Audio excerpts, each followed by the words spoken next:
Little things like that. So, So I mean, it's the little things on a trip that you got to start looking at. so you're really talking about paying attention, Yep, yep, really observing, being mindful, yep. paying attention to what's around you.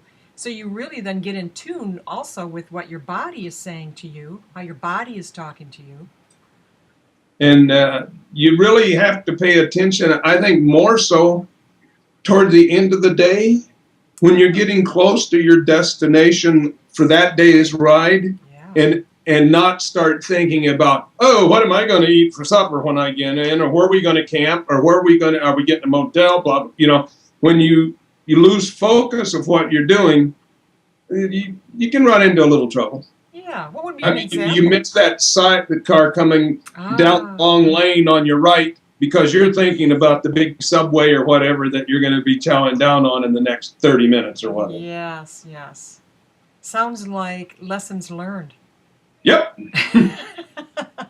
yep, that So, kind of thing. Yeah. so what would you say is the biggest lesson that you learned in that 3,500 miles? It really doesn't have anything to do with bicycling. Oh, But nice. I learned that when you're out of the major metropolitan areas, when you watch the news, you read the newspapers and all this kind of stuff, you would think the country's going to hell in a handbasket really quick. But you get out in the hitherland, so to speak, along a long bicycle trail, and you meet so many people, and all of a sudden you learn that, we're pretty good off. Country's in good hands. We're not going, it's that little thing. The trip last year, we didn't meet one jerk, Ah, which surprised the heck out of me.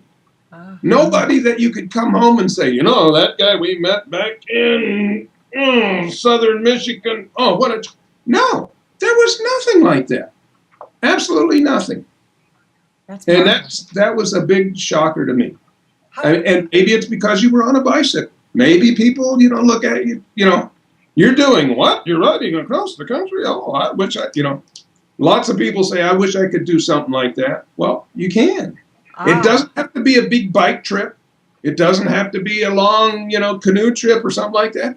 It can be an afternoon walk somewhere.